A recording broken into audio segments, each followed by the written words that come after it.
పల్నాడు చిలకలూరుపేట నియోజకవర్గంలో దెబ్బతిన్న పంట పొలాలను ఎమ్మెల్యే ప్రత్తిపాటి పుల్లారావు పరిశీలించారు. పల్నాడు జిల్లా పంట నష్టంపై మరింత సమాచారం మా ప్రతినిధి సాంబశివరావు అందిస్తారు.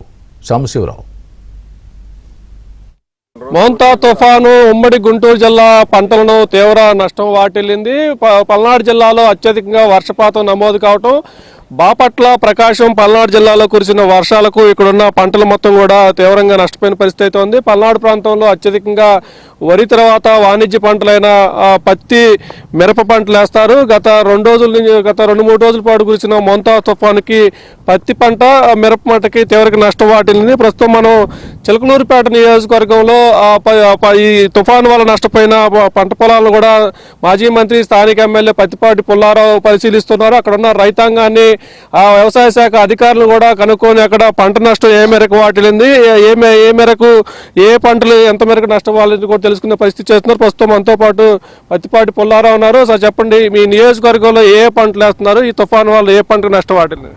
చిలకలూరుపేట నియోజకవర్గంలో పత్తి, మిరప మేజర్ పంటలు, ఇంక ఇతర పంటలు శనగ, మొక్కజొన్న, ఇవి ఇతర పంటలు వేయటం జరుగుతూ ఉంది. వరి కొంత నామమాత్రంగా వేయటం జరిగింది.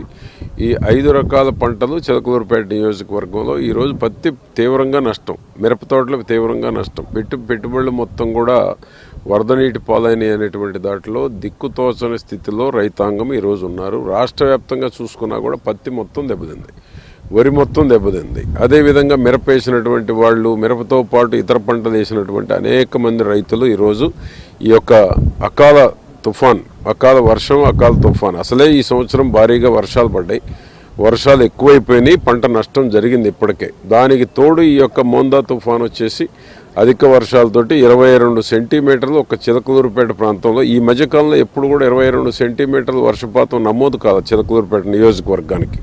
అటువంటిది 22 సెంటీమీటర్లు నమోదు అవడంతో పెద్ద ఎత్తున వాగులు పొంగటంలో కానీ, వాగులు గత ప్రభుత్వం నిర్లక్ష్యం చేయటం వలన వాగులన్నీ కూడా ఈరోజు పూడికి తీత వలన అన్నీ కూడా పొలాల మీదకి, పట్టణం మీదకి నీళ్లు రావడం కూడా జరిగింది. గత ప్రభుత్వం నిర్లక్ష్యం, కాలువలు రిపేర్ లేకపోవటం, వాగులు రిపేర్ లేకపోవటం. చిలకలూరుపేటలో 3 వాగులు ఉన్నాయి, ఓగేరు, కుప్పగంజి, నక్కవాగు. 3 వాగులు కూడా పూడికి తెత్తు నిండిపోయినాయి. దానివల్ల ఏమైనాయి, పొలాల మీదకి నీళ్లు వచ్చినాయి. పొలాల మీదకి నీళ్లు రావడంతో పాటు పట్టణం మీద కూడా నీళ్లు వచ్చి నీట మునిగిపోవడం జరిగింది. కాబట్టి ఏది ఏమైనా రైతులను ఆదుకోవాల్సిన అవసరం ప్రభుత్వం మీద ఉంది. ఏదో మొక్కుబడిగా కాకుండా పెట్టిన పెట్టుబడులు సగం మనం చేయాల్సినటువంటి బాధ్యత కూడా కేంద్ర ప్రభుత్వం మీద కూడా ఉంది. ఎందుకంటే రాష్ట్రం లోటు బడ్జెట్లో ఉంది, డబ్బులు లేవు, ఆర్థికంగా ఎదుర్కొంటా ఉంది ఇబ్బందులు. కాబట్టి కేంద్రమే మెతక వైఖరి లేకుండా గట్టిగా రైతులను ఆదుకోవాలి, మరలా తిరిగి వ్యవసాయం చేయాలి అంటే పెద్ద ఎత్తున సహాయం చేయాలి అనేటువంటిది ప్రధానమంత్రి గారి దృష్టికి తప్పకుండా మన నాయకుడు చంద్రబాబు గారు తీసుకెళ్లడం జరుగుతుంది.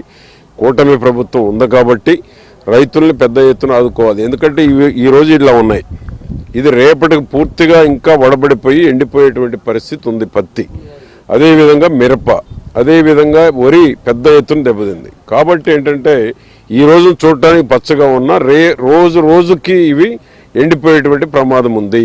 కాబట్టి ప్రభుత్వం తప్పకుండా ఎన్యూమరేట్ చేసి కేంద్ర ప్రభుత్వం దృష్టికి తీసుకెళ్ళి ఈ రైతాంగాన్ని గత సబ్సిడీలాగా కాకుండా ఈ సంవత్సరం ఇంకా సబ్సిడీ, ఇన్పుట్ సబ్సిడీ పెంచి, ఇన్సూరెన్స్ ఉన్నా లేకపోయినా ఏ విధంగానైనా ప్రభుత్వం ఇన్సెంటివ్ సబ్సిడీ ఇచ్చేటువంటి విధంగా ప్రభుత్వం, కేంద్ర ప్రభుత్వాన్ని కూడా ఒత్తిడి తీసుకొచ్చి రైతులను ఆదుకోవాలని నేనైతే కోరుతా ఉన్నాను. చిలకలూరుపేట నియోజకవర్గంతో పాటు పల్నాడు జిల్లా వ్యాప్తంగా కూడా పత్తి, మిరప రైతులకు అత్యధికంగా నష్టం వాటిల్లింది. దీనికి ముఖ్యమంత్రి చంద్రబాబు దృష్టికి తీసుకెళ్లి కేంద్రానికి కూడా ప్రతిపాదనలు పంపించి ప్రతి రైతుని ఆదుకునేందుకు ప్రయత్నం చేస్తామంటూ కూడా ప్రత్తిపాటి పుల్లారావు అయితే రైతులకి హామీ ఇస్తున్నారు. రైతులు ఎవరు కూడా ధైర్యపడవద్దు, ప్రభుత్వం అన్ని విధాల అండగా ఉంటుందంటూ కూడా చెప్తున్న పరిస్థితి.